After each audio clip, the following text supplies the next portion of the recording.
G'day, my name's Pete. I've been operating these things here for about 10 years now. When I go home, I've actually got a big interest in wildlife, and that's where I like to spend my time. And that's why I'd like to go home safe. These machines are concrete placement booms, but most blokes just call them pumps. These things are probably the most dangerous thing on this site. If something goes wrong, somebody can get hurt. They move around, they go up and down, they move side to side. Before we start every day, we've got a logbook we have to go through, and it's to make sure locking pins are in place, pins are in the clamps on there to make sure everything's ready to go. The outriggers, yeah, like especially here on the working side, is most definitely always fully extended. Because concrete pumping is a high-risk activity, a safe work method statement is required, and everyone has to follow the SWMS. Listen up at your pre-starts and toolbox talks, so you all know where the pause are happening. Exclusion zones are set up around the pump and the boom. Keep out of the exclusion zones if you're not in the concrete gang. I have to watch how high I'm keeping the hose, be aware of all the stuff that's going on around as well. If your site is using a satellite boom, or also known as a tower boom, the same safety rules apply. So when you're out here under a concrete pump, think safe, work safe, go home safe.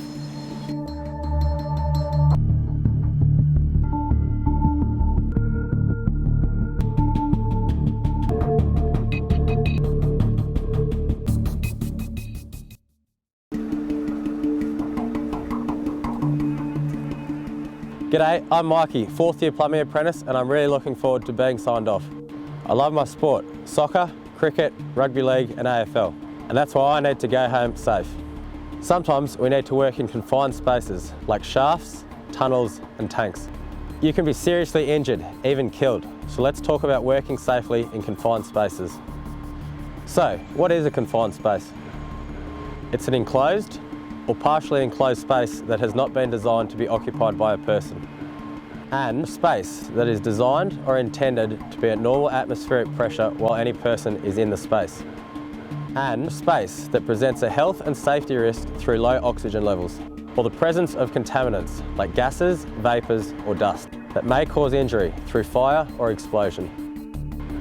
It can pose a risk to your health from harmful concentrations of airborne contaminants and engulfment.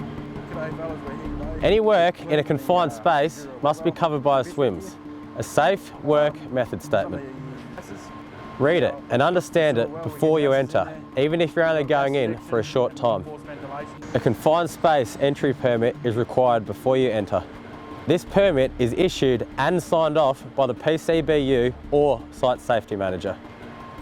Air quality must be tested before you enter a confined space. If there isn't enough oxygen or there are harmful concentrations of airborne contaminants, you might need to wear respiratory protective equipment.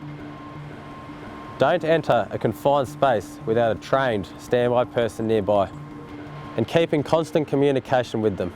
And remember, the standby person must remain outside the confined space, otherwise you're risking both your lives. If the atmosphere in the confined space is flammable, then any potential source of ignition, like open flames, generators or grinders, must be eliminated. All services to the confined space must be isolated before entry. If you're not absolutely sure about your safety or the safety of other workers in a confined space, then stop. Don't enter the space. Go and talk to the Site Safety Manager. If you're entering a confined space, think safe, work safe, and go home safe.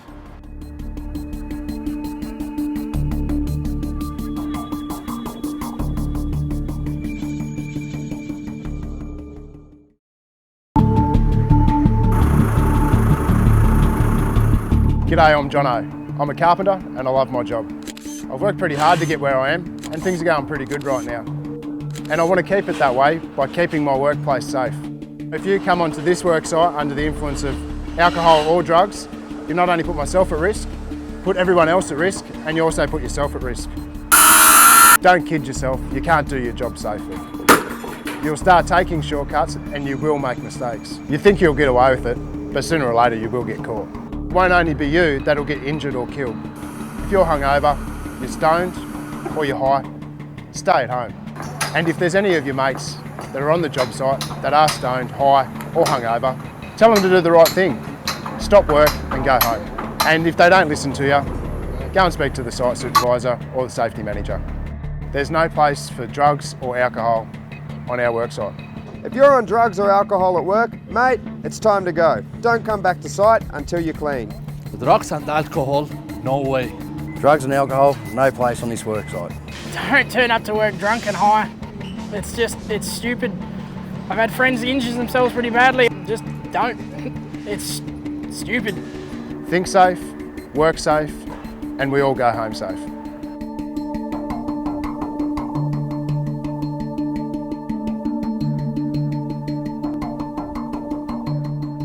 If booze, weed or pills are taking over your life, get professional help. It's only just one call away.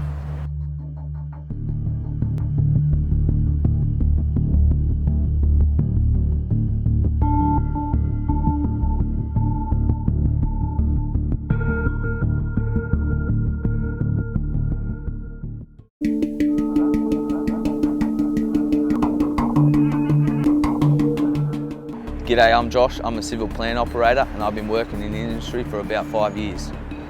When I'm not building roads like this, I like to spend time with my daughter, and that's why I need to go home safe.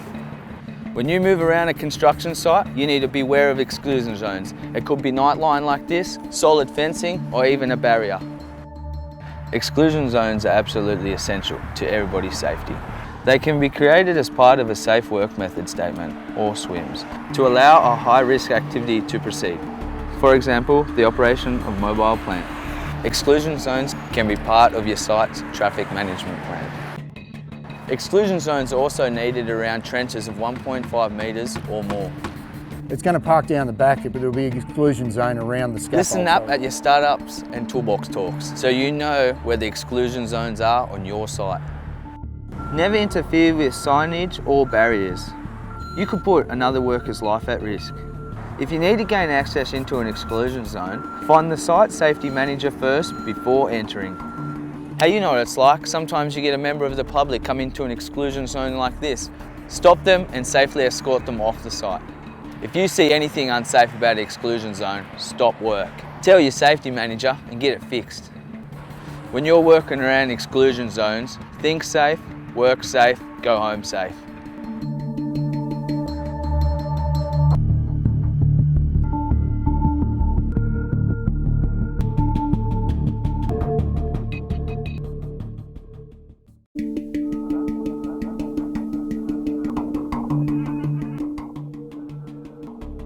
G'day, I'm Steve and I'm a cadet project manager. When I'm not working, I like to go fishing and I always find the fish. And that's why I need to go home safe. On any building site, we all like to keep the job on track. It doesn't matter if it's a big project like this or a residential job. When there's wet weather or any delay, everyone pitches in for extra hours to catch up. But that can lead to one of the major safety issues in construction, fatigue. So let's take a minute to talk about fatigue. Fatigue dulls our reactions and slows down our decision making. You start to take shortcuts that can lead to mistakes, serious injury or even death. And long-term fatigue really stuffs up your health. If you're working too hard, look for the signs. Physical tiredness, constant yawning or not working to your usual standard. Turning up ragged to your toolbox talks is no safe way to start the day. So how do we avoid fatigue? The easiest way is simple. Get plenty of rest and plenty of sleep. Don't burn yourself out with too many extra hours. Set a limit. If you're putting in long hours on site, don't double dip. Cut back on your partying. Sometimes you'll be fatigued if you've been up all night with a sick kid or other personal issues. Just talk to me or your boss. Tell us what's happening and stay home and get some rest. And if you notice one of your mates is fatigued, do the right thing. Have a quiet word and send them home. No one's a hero if their fatigue causes a workplace injury or death. Don't ignore fatigue. Think safe, work safe, and go home safe.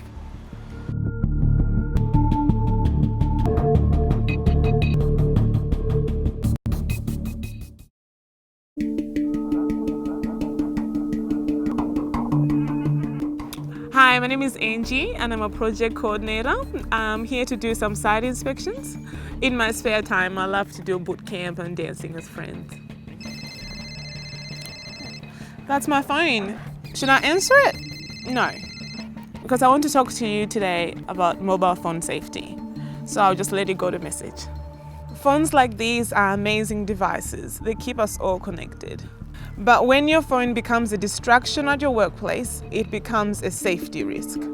When you're taking a call, texting, or checking Facebook, you lose focus on the task at hand.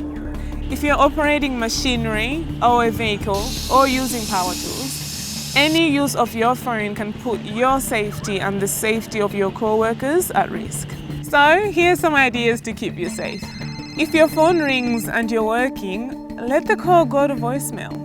Set your ringtone to identify important calls. And if it is important, stop work, step back, and then return the call. If you do need to return calls or messages, do it during your breaks. Or you could just turn your phone off and leave it in your locker. Remember, no phone call or text is more important than your safety or the safety of your workmates. That can wait. Think safe, work safe, and go home safe.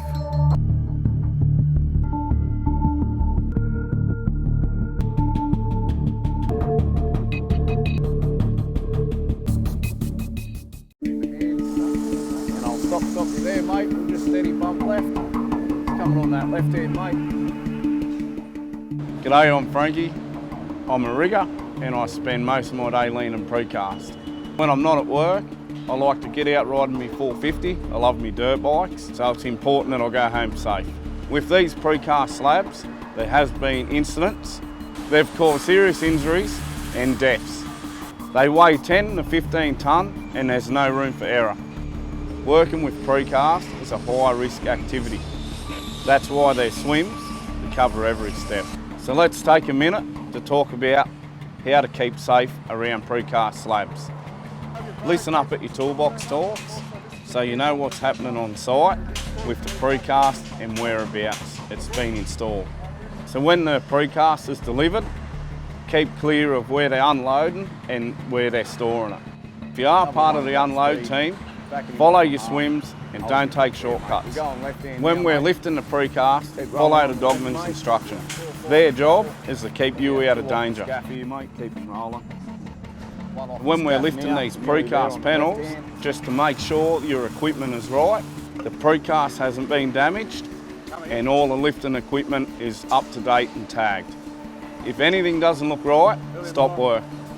When we're lifting precast, we set up exclusion zones. That's for your safety, and please keep out of them. When we're putting on these precast props, keep clear. We need to put these on as quickly and safely as we can, so keep out of the way.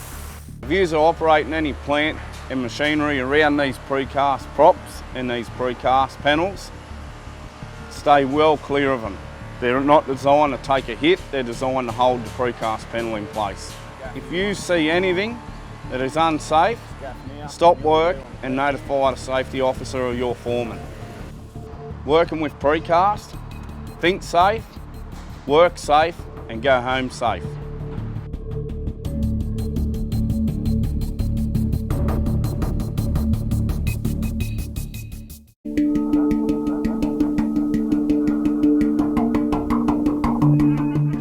G'day, I'm Michael. I'm currently a labourer on this job site. I previously injured myself during my trade and now I can't play AFL and it really pisses me off. I'm here today to talk to you about slips, trips and falls. I don't want you to stop watching this video. It's something very important and I don't want you to end up in a situation where you injure yourself and can't play the sport that you love. Slips, trips and falls are the most preventable injuries in our industry. We dismiss them and say no big deal, or it just comes with the job. But think about it, if you haven't been injured by a slip, trip or fall at work, then I bet you know someone who has. The damage could be much worse than a scratch or a bruise. It may be an injury that affects your mobility for years, maybe even forever. And you can move from safe to unsafe in under a second. So, how can we prevent slips, trips and falls? Well, the first step is easy, just look at your work boots. How's the tread? Are the soles solid? Are they the right fit? If they look like these, get some new boots. Do you show caution when you're working on uneven surfaces, particularly when it's wet or during winter? Have a good look around you as you move about your site. If you see anything that could cause a slip, trip or a fall, then stop and either fix it yourself or tell your supervisor or safety manager. Next, think about the way that you work. Is your work area hazard-free and rubbish-free? And give the phone a rest. You can't work safely if you're constantly distracted. Worksite safety is everyone's responsibility. So next time you see a slips, trips or falls hazard, if you don't fix it for yourself, fix it for your mate. Think safe, work safe and go home safe.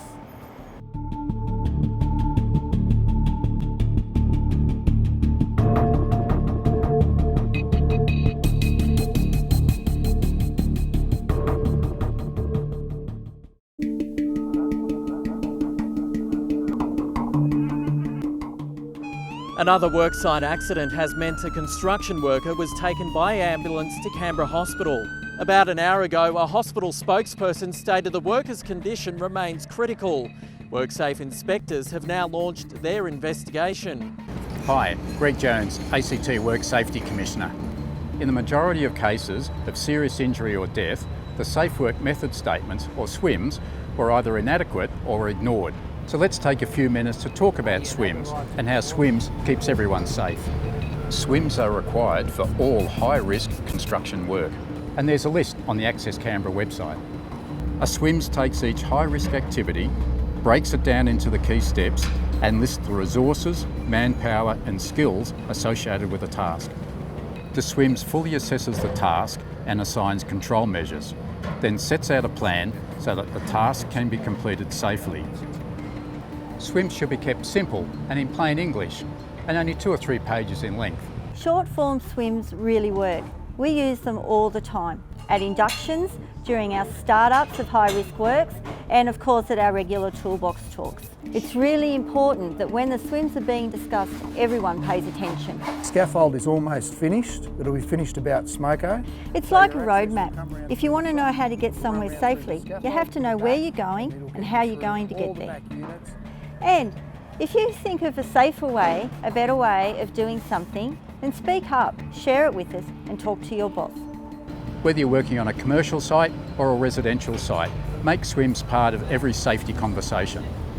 Listen up, and if you're not 100% sure of how the task can be completed safely, stop and speak with your fellow workers, foreman or site manager before you start work. Safe Work Method Statements, SWMS, are for everyone's safety. Think safe. Work safe. Go home safe.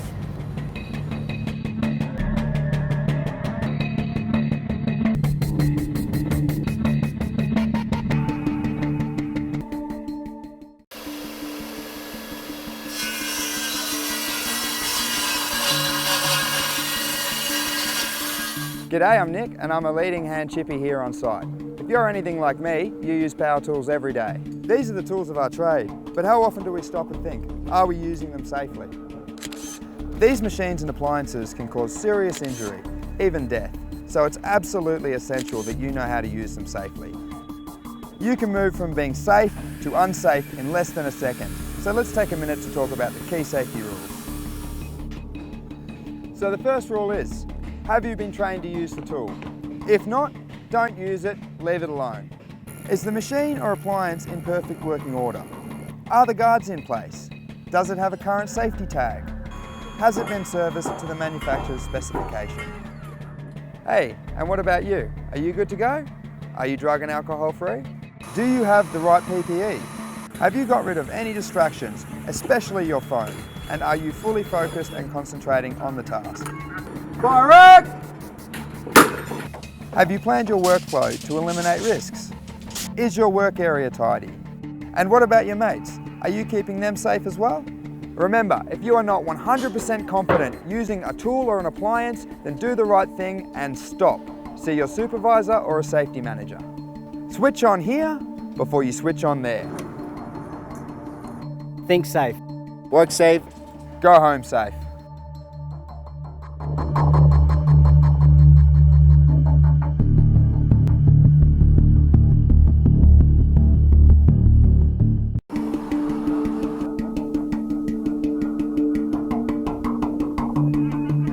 Hey guys, I'm Adrian. I'm an authorised traffic controller. I love working outdoors, I love my job, and I love working on projects that make our city great.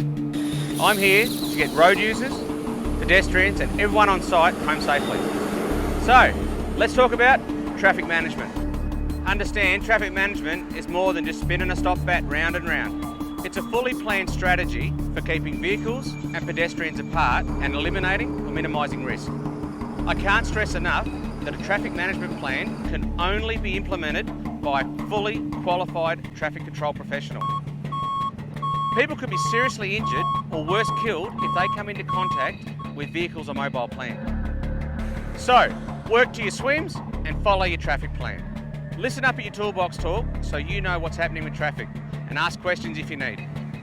If a traffic controller like Dave over here asks you to stop, slow down or follow a different direction, do what he says. Signs are placed on the road for a reason. If you see a speed limit or a do not enter, these signs are there for your safety. Follow them. All traffic controllers have two-way radios. If you want to enter our site for any reason, please contact us, tell us who you are, who you want to see, why you want to come in, and we'll make the arrangements for you to enter safely. And always, if you see something that's not right with traffic, call it in and we'll make it safe. People and vehicles must be kept apart. So please, let's all follow the management plan and don't take any risks. Think safe, work safe, go home safe.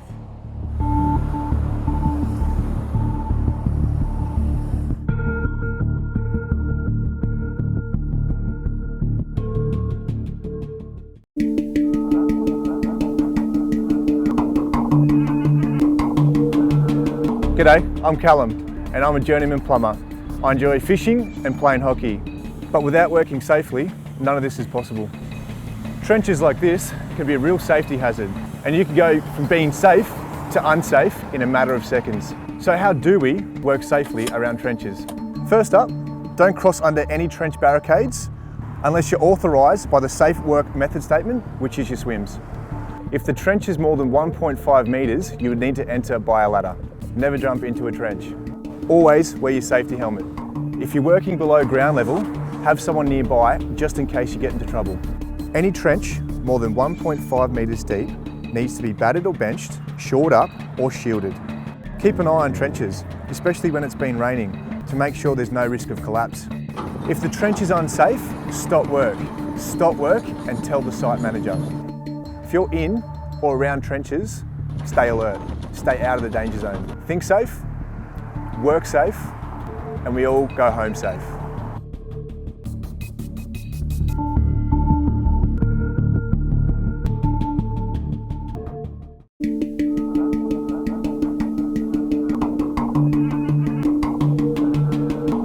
Hi, I'm Bridget. I'm a site safety officer. I like designing things. I also have 2 poodles and a partner, and that's why I like to go home safely. Everyone's entitled to a safe workplace, and this includes when you're working alone. There are risks when there's no one else around, so let's talk about working safely when you're working by yourself. For a start, you need to be fully trained for the task you are performing and be 100% confident of coping with any situation that may arise. You need to stay in communication. Someone needs to know where you are and when you're expected back. If you're sent to work on a remote location where there's no mobile reception, have an agreed call-in time. Find a place where your phone works, call your boss or a mate and just let them know you're okay. If you're travelling on remote roads, is your vehicle in good nick? Do you have spare fuel? And are you carrying a first aid kit? It doesn't matter if you're in town or you're working out in the sticks. When working alone, you need to step up your personal responsibility for your safety. Let's face it, no one is here to check on you and no one is around to help you if something goes wrong. If you're ever asked to work alone and you don't feel confident that you can perform the task safely, then stop and talk it over with your boss or safety manager. If you're working alone or in a remote area, think safe, work safe, go home safe.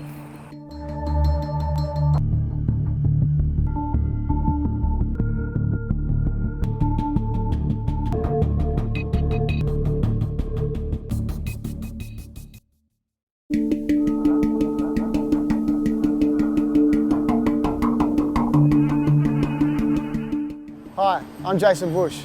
I grew up playing cricket for Western Districts and I was fortunate enough to play for ACT under-19s. My lifelong dream was to play for Australia and unfortunately that can't happen now. So the reason I can't play cricket anymore is because I fell down a ventilation shaft like this and it could have easily been prevented. I had 6 broken ribs, a punctured lung. I had a dislocated shoulder. Yeah, I had a hematoma to the head. Chipped teeth, my neck had whiplash. I had an ACL and grade 2 tear on my ankle. I think the most upsetting part of me laying in there was just not knowing if I was going to be able to walk or not and be able to play cricket and get back to the life that I've always lived. Working at heights is a high-risk activity. 25% of housing construction fatalities result from falls from heights. When we work on a roof, a scaffold, from a ladder, or near a penetration, we think we are bulletproof, but we are not. Let's talk about preventing injuries. Injuries like mine, or deaths, when working at heights. Think safe, look at your job, identify your hazards, and identify your risks. Act safe by taking the necessary hazard control measures. Always wear your helmet. Follow your swims. If the swims say wear a harness, harness up. Secure your ladders, including the top. Only work on scaffolding that has been certified. Stay focused. Don't get distracted by phone calls or text messages. If you ever think your job's unsafe, stop working. Go talk to your boss or a safety manager, because I don't want to see anyone go through what I've been through. Think safe, work safe, go home safe.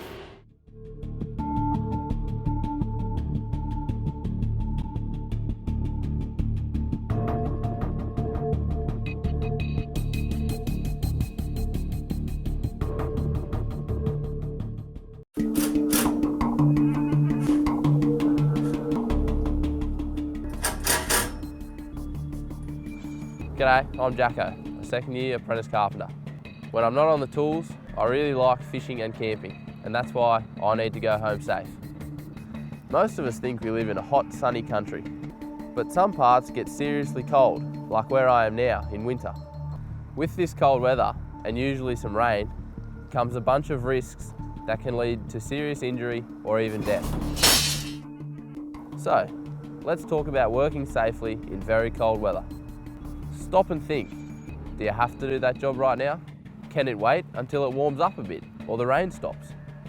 Probably the most obvious risks are slips, trips and falls. As the temperature approaches 0 degrees, frost and ice can appear around the site. Make sure the grip on your work boots is in good condition. Cold feet can stumble, so make sure to keep your feet dry and warm. Another tip is to wear winter grade gloves. Cold fingers have less grip, and cold hands have less feeling. When we get cold, it slows down our performance, and we sometimes start rushing the work to catch up, so don't take shortcuts with safety. How about keeping a spare set of clothes, in your ute or on site, so if you get drenched, you can change into dry clothes. Now listen, if you're going to wear a beanie, wear a tight fitting one like this, not a big bulky one. And always remember to adjust the basket on your helmet so it fits properly. Just like in summer, stay hydrated and drink plenty of water. If you see any slip, trip or fall hazard on site, stop work and tell your safety supervisor. In cold weather, think safe, work safe, go home safe.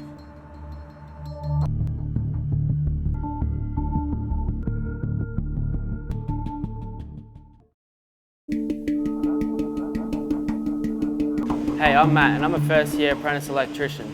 On the weekends I like to play a bit of league and go down to the coast. And that's why I need to go home safe. Excessive heat can seriously affect your health and can even be fatal. So let's talk about some of the things you can do to reduce the risks of working in extreme heat.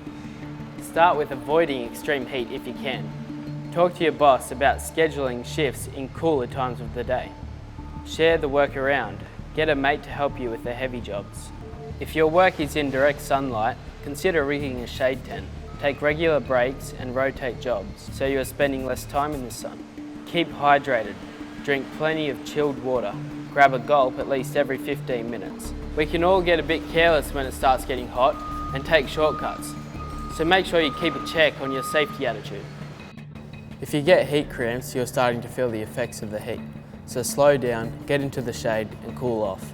Loosen your clothes and take off your PPE when it's safe to do so. Get into an air-conditioned site shed. If there isn't one available, get into an air-conditioned vehicle. If you start feeling dizzy, and particularly if you feel like you're going to throw up or faint, stop work, get into the shade and cool down. Wet your clothes down, fan yourself, use ice packs if you can get hold of them. And let your mates or your boss know if you're feeling crook, so they can keep an eye on you. And if you're not feeling better after a couple of minutes, tell them to get you some medical assistance. And keep an eye on your mates. If you see them stagger or they seem confused, get them out of the sun and into the shade. Once your core body temperature hits 40.5 degrees, you will die if you don't get medical help. Too much direct sun can put you at risk of sunburn and potentially deadly skin cancers like melanoma. And hey, it's really important to remember your sun protection. Wear protective clothing like long-sleeved UV-rated shirts and long trousers. If you're out in the sun, add a Legionnaire's flap to your safety helmet to protect your neck. If you've never used one, give it a go.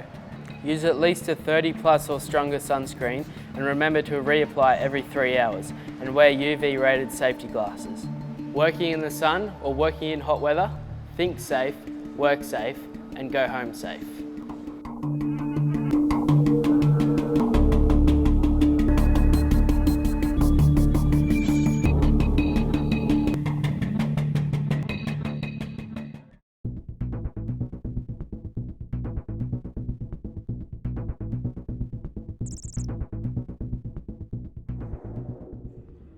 Accidents and incidents. A workplace incident is any occurrence including a near-miss situation which has the potential to cause personal injury, disease, death, or damage to property. All accidents and incidents should be reported to the site supervisor as soon as possible. This is important because neglected minor injuries can become major problems. The cause of the injury may require urgent attention to prevent further injuries. Late reports risk rejection of claims for workers' compensation.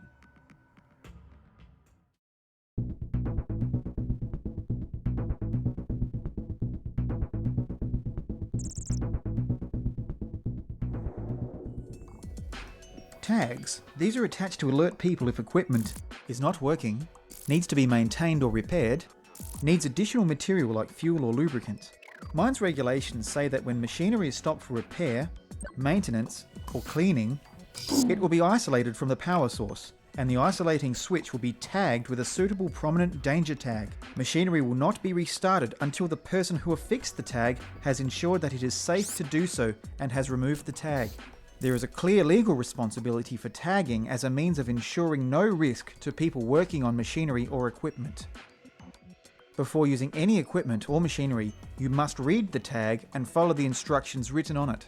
At many sites, tag-out procedures are no longer adequate and a lockout system is required, but this still requires tag-out procedures.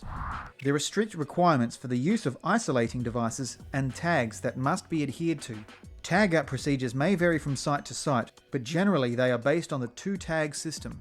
Personal danger tags that are red, black and white, designed for personal protection. Each person must attach their own personal danger tag after first attaching an out-of-service tag. Out-of-service tags that are yellow and black, designed to make sure that unsafe or faulty plant or equipment is not operated except in an emergency. This tag does not by itself provide personal protection and must not be used for this purpose.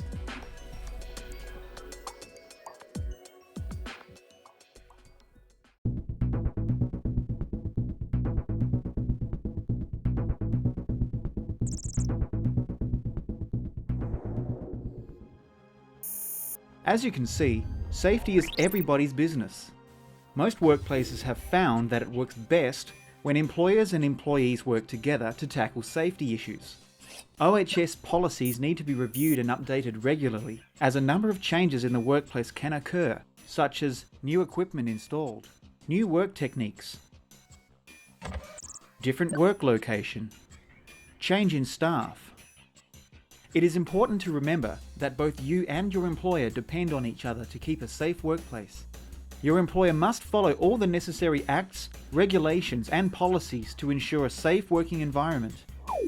As an individual, if anything comes to your attention that may look unsafe or could be performed in a safer manner, bring it to the attention of your supervisor, OHS representative, or another appropriate person within the organisation.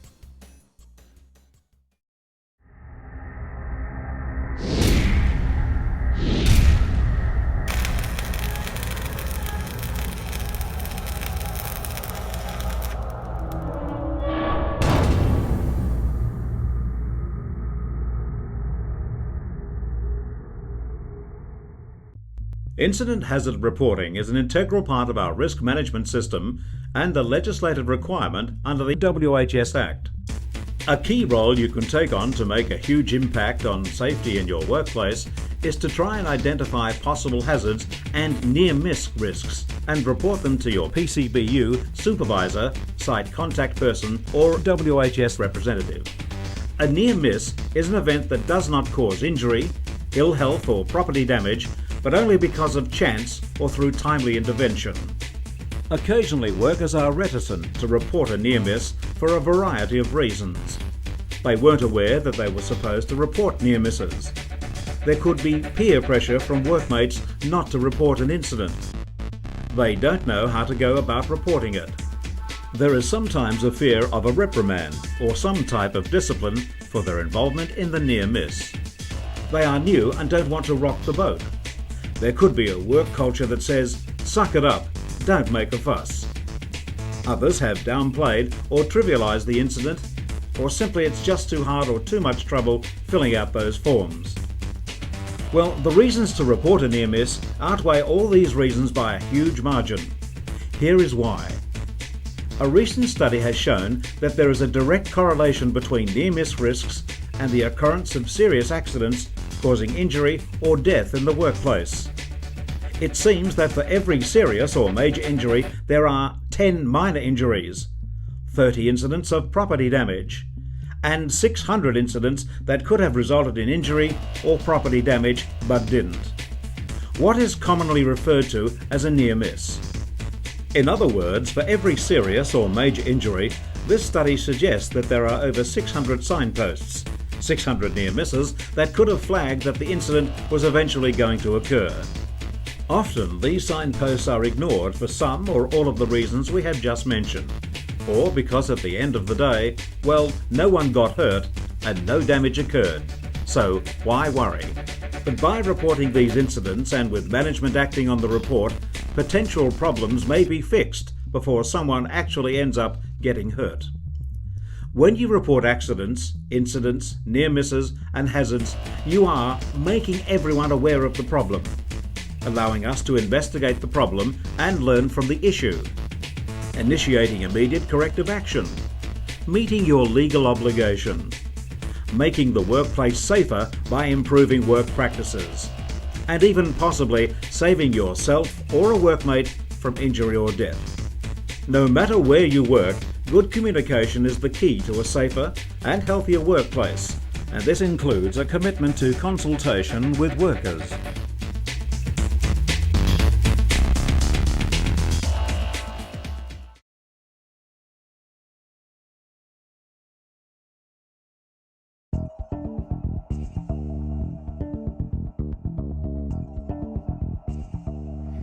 It doesn't matter if you work in an office, factory, on a construction site, warehouse or retail. The 10 commandments for workplace safety are the same. And really, valuing safety is not only the responsibility of your employer, your own well-being is something you owe yourself. And when it all boils down to it, returning home safe every day must be important to you. How would your family cope without you? What if you couldn't work anymore? Or play cricket with the kids, walk the dog, mow the lawn, or dress yourself in the morning? The most important reason for workplace safety is all about your life, your family, and your friends.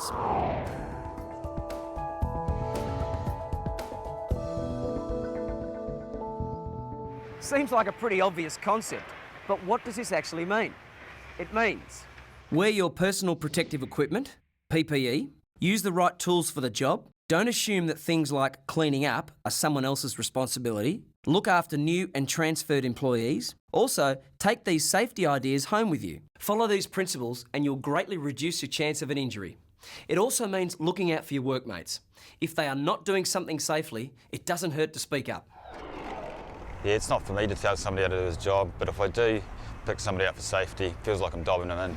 Yeah, I understand, but it will feel much better to speak up than to sit beside someone in a hospital bed.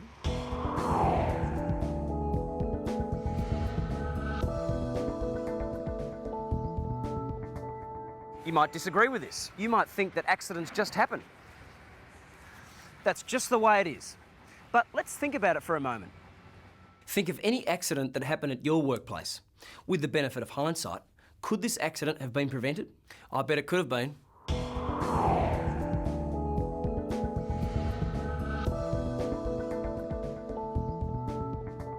We don't need to dwell on this commandment because they're there for a reason.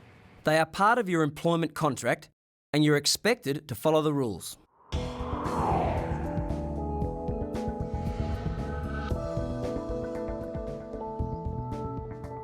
Everything we do has an element of risk.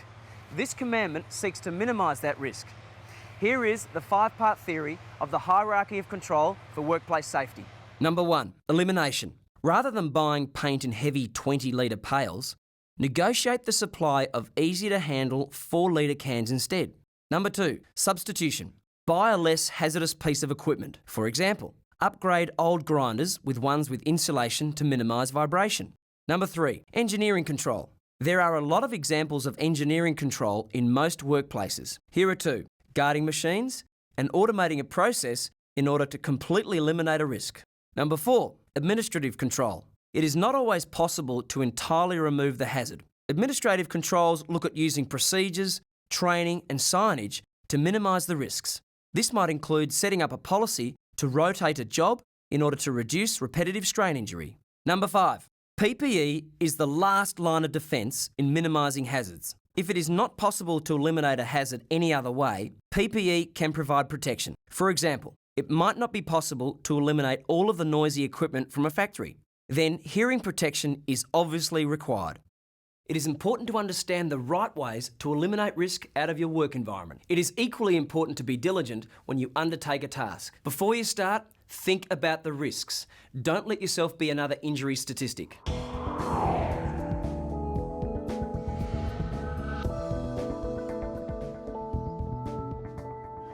Proactive. You might think it's one of those management terms. Teamwork. Another one of those tired old cliches. All the same, these are the essence of keeping us all safe at work. And the best way to look out for each other is as a team. We've already talked about taking responsibility for your own safety and that of your workmates. Now, let's take this idea a step further. Ask questions. It doesn't hurt to speak up. Suggest improvements. After all, you do your job for around 8 hours a day, so you know your working area better than anyone else. Keep talking safety talk. This is one of the best ways to make your workplace safer.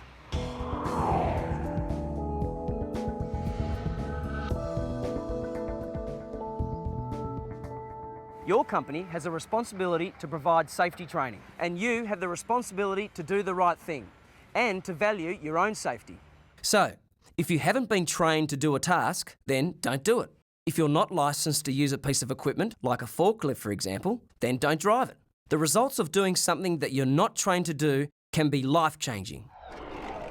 Quite a long time ago, a young man I knew was operating an overhead crane with a pendulum, and pressing the buttons and lifting with a C-hook 5-6 tonne coils of steel.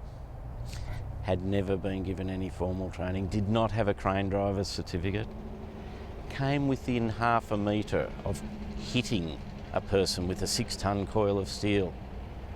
That young man's never forgotten it, neither has the person that nearly got hit.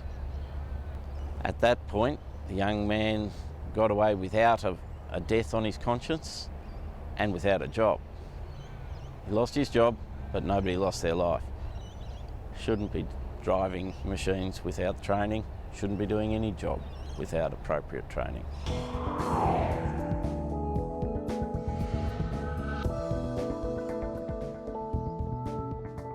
Causing between a massive 40 and 50% of all workplace injuries, manual handling justifies its own training course. As an introduction, here are 5 simple things to remember. Number 1, if you don't have to lift it, don't. Use a lifting aid if one is available. Number 2, if you do have to lift it, assess the lift before you start. Can you lift the item by yourself? What is the best orientation to lift it in? Is the path that you're going to carry it along free from obstructions? Number 3, use correct lifting methods. For example, lift with your legs, not your back, and keep loads as close as possible to your body. Number 4, to help reduce your risks of a workplace strain or sprain, get fit. Being in good physical condition has other obvious benefits, but also reduces the chance of a strain or sprain. Number 5, act early. If you do feel soreness from a lift, do something about it right away. These principles also apply in the office. Reduce the chance of an office incident by having your workplace set up properly to minimise the chance of a strain injury.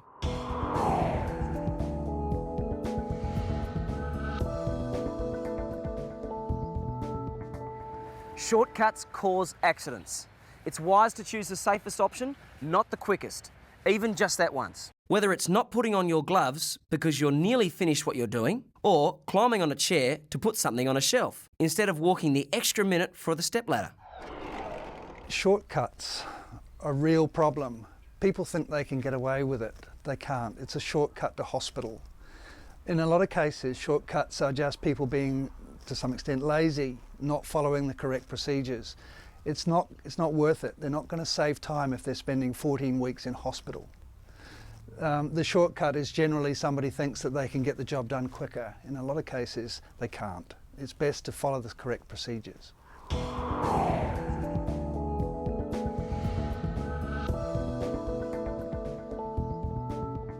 Clean up that spill. Keep the access ways clear. Dispose of oily rags. Put away the filing. Put your toys away. Make your bed. Johnny, I've already told you, tidy up your room. You've been hearing it for probably longer than you care to remember. But the fact is, good housekeeping prevents accidents.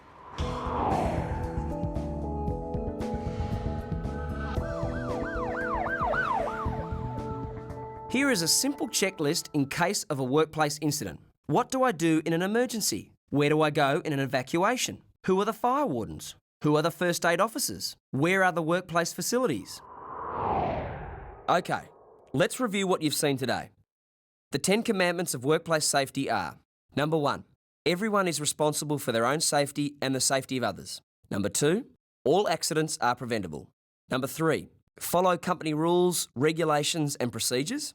Number 4, assess the risks, stop and think.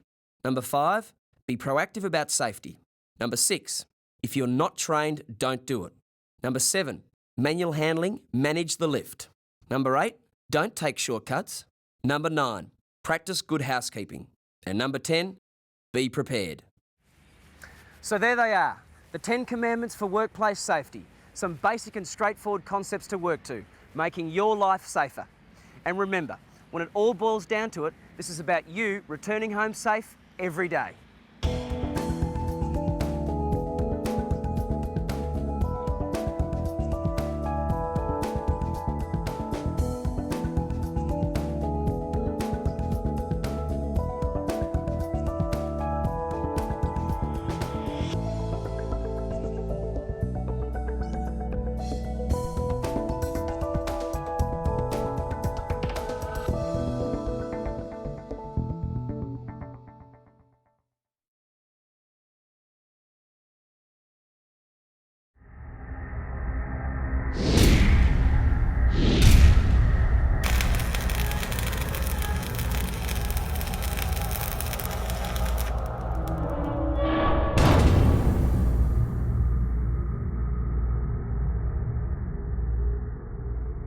Hazard identification and risk control is a highly effective method of keeping our workplace safe.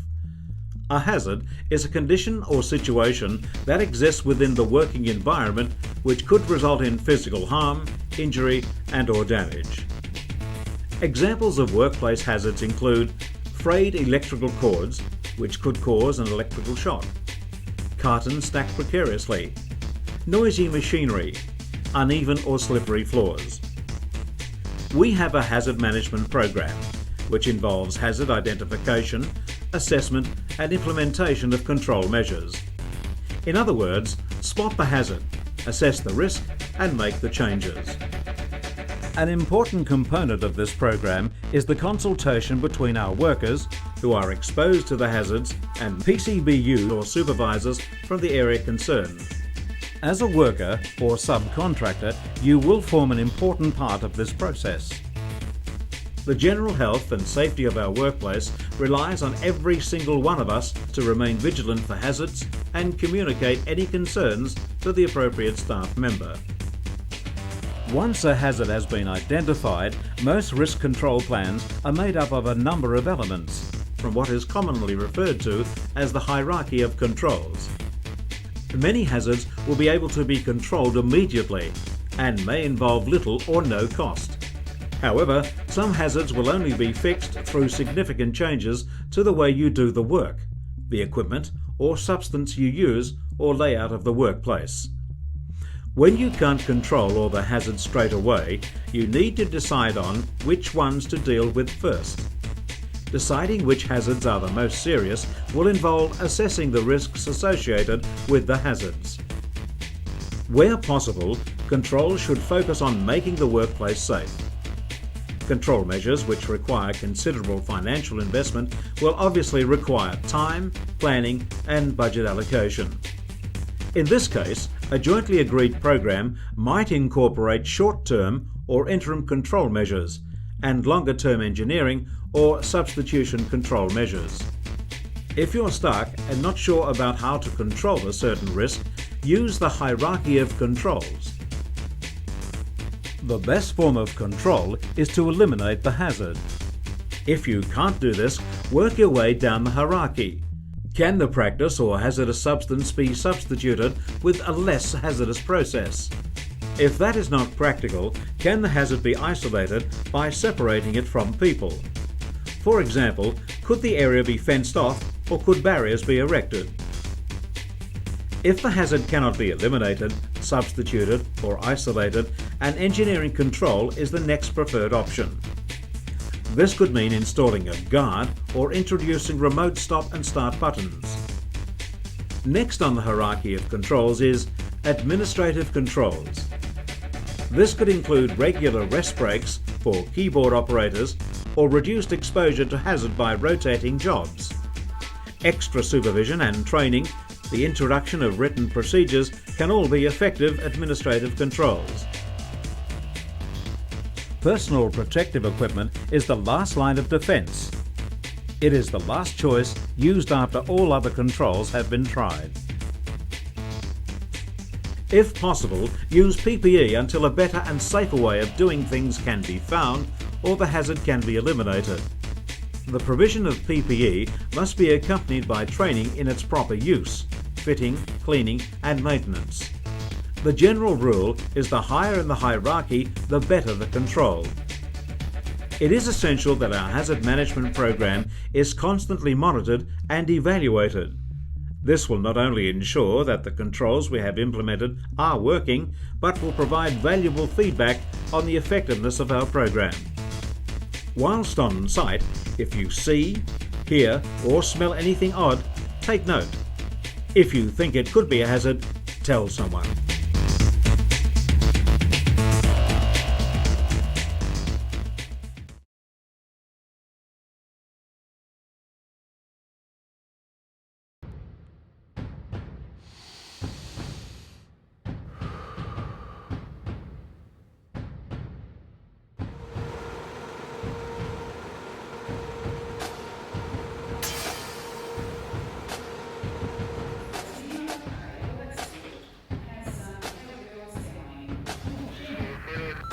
What would you do in these situations?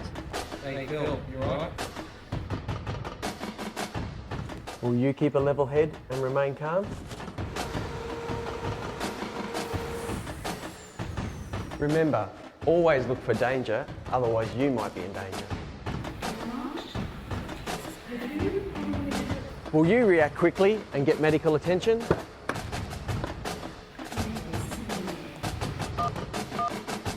Do you think that first aid should only be done by a certified first aider? First aid is about being there to give comfort, controlling a situation,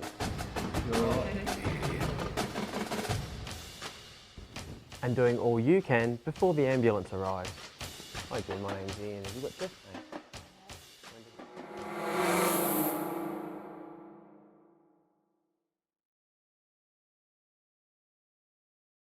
Hi, I'm Ian and I've been a paramedic for almost 10 years.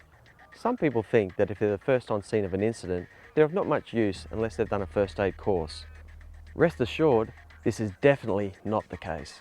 Sure, doing a first aid course will give you great information and is recommended, but somebody with a level head and knows the basics is of vital importance. What is first aid? First aid doesn't necessarily mean rushing in with a defibrillator or performing CPR. First aid is just that. It may mean doing something as simple as clearing an area of any danger, calling 000 or helping a person into a safe area. It's also very important to let the injured person know that you're there for them. DRABC. DRABC is a well-known first aid acronym.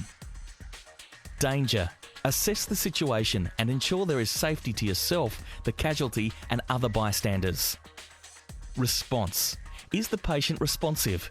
Can they talk to or look at you when you ask them a question? Airway. If the patient is not responsive, check the airway. Breathing. Are they breathing or not? Circulation. Check for a pulse at the neck or wrist. In performing some of these duties in the acronym DRABC, you will need to be trained by a professional. But of all these steps, by far the most important to you in a first aid environment is that of danger. Before entering a situation, it's critical you ask yourself, can I potentially be in any danger myself? Possible hazards could include vehicles, moving machinery, animals or electricity, to name a few. Remember, you're of no help to the injured person if you put yourself in the same danger or worse. Some first aid basics. Controlling blood flow. Uncontrolled or excessive bleeding can lead to shock, but in most cases the bleeding can be controlled and stopped before the ambulance arrives at the scene. To control bleeding, cover the wound, apply pressure and encourage elevation if possible. Bandages hold the blood on the wound, and if you don't have any, then a towel works just as well. If bleeding continues, do not remove the first layer, add another. Burns. Treating a burn begins with stopping the burning process. Depending on what has caused the burn, such as chemicals, sunlight, or even cooking agents, may just require removing the patient from the scene to a safe environment. Cool the burned area with tempered running water for at least 15 minutes. While the ambulance is coming, continue running water over the burned area. Broken bones.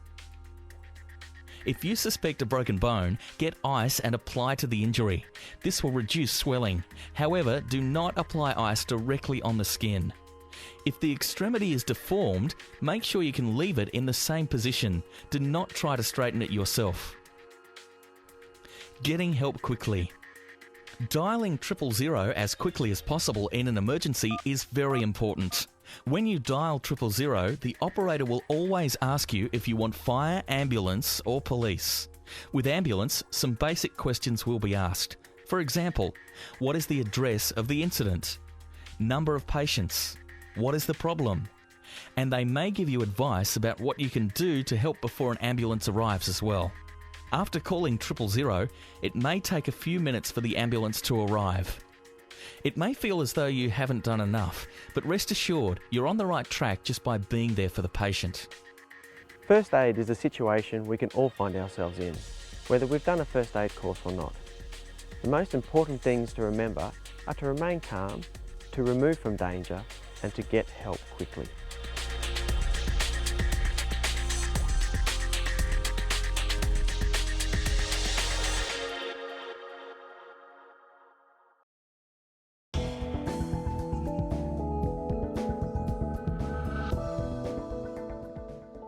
Check the path to ensure that it's clear from obstructions and trip or slip hazards. Assess the lift, the condition of the load, the weight of the load, and is the load balanced or stable? Position yourself for the lift, keep your feet shoulder width apart, and centre yourself over the load. Use correct lifting techniques and keep your back straight. Bend your knees and squat down for the lift. Get a good grip and keep the load as close as possible to your body. Don't twist with your load. Change direction with your feet, not your torso.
Keep your eyes peeled, or in safety speak, hazard identification, assessment and control.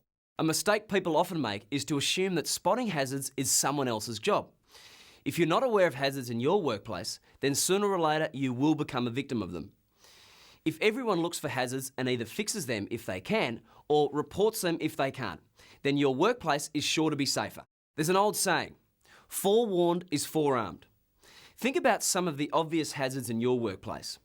A hazard can be as simple as oil spilt on the floor that everyone walks over, or have you ever seen a courier leave a box of stuff right in the middle of a doorway? Anyone in this room could easily eliminate either of these two examples on the spot and potentially prevent an injury. But of course, not all hazards are this easy to fix. The more complicated ones may require careful assessment with your team and/or management. Regardless of how easy or difficult a hazard is to fix, there's no doubt that finding and fixing them reduces the likelihood of someone being injured in your workplace.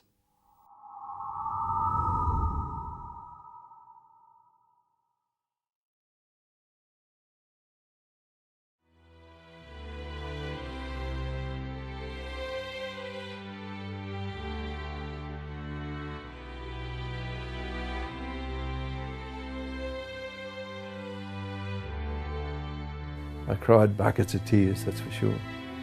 Particularly when they said we're going to amputate. Life without each other, I shudder to think what it would be. Because of the fall to the left, I've bent my back and I've twisted it about 45 degrees. After the accident, Jed was a very different person. And as a mother, that destroyed me. I had a workplace incident which left me like this. When I was only 6 years old, that I just thought, well, is he going to be able to play cricket with us in the backyard? Is he going to be able to kick the football with us? Some of these people consider suicide. I had morbid thoughts, and I reckon I still have morbid thoughts. Accidents just don't happen, they're actually caused by a series of often unrelated events stacking up together to push people from in control to out of control.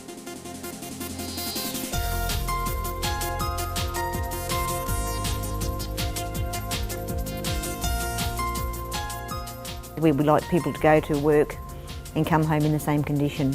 We're more than just regulators. They don't all carry big sticks and they're not necessarily as scary as we think they are. We often get employers calling up in a flat because an inspector's going to visit. And we say to them, look, use this as an opportunity. The inspector's actually there to help. So try and milk them for knowledge. We need to enable workers at the ground level and the coalface to actually empower them with identifying their own risks and finding solutions to make their workplaces safer. We do a range of activities such as targeted industry assessments. We develop resources such as fact sheets. We can help industry by providing information and providing benchmarking and assistance with relevant standards.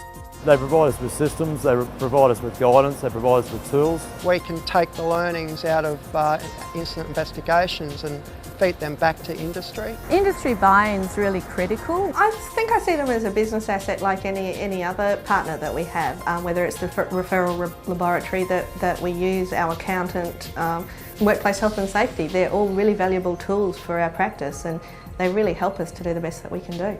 Also, by working together, we get to share our experiences and our expertise and come up with the best health and safety solutions and most practical solutions to make workers safe in their workplaces.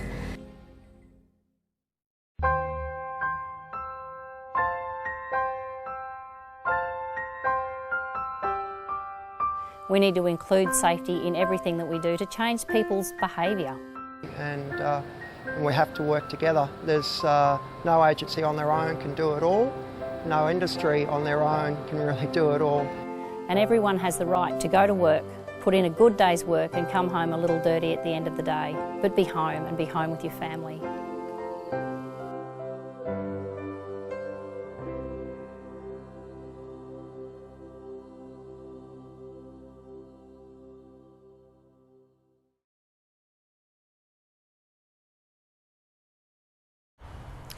In my experience, most accidents are caused by shortcuts, and I mean just quite simple accidents as well. The most recent one that I can think of is somebody cleaning out a piece of equipment, and rather than go and put their gloves on, they just reached into the piece of equipment and cut their hand. They had about 3 stitches from that incident. Yeah, it's not for me to tell somebody how to do his job, but if I do pick somebody up for safety, it feels like I'm dobbing them in.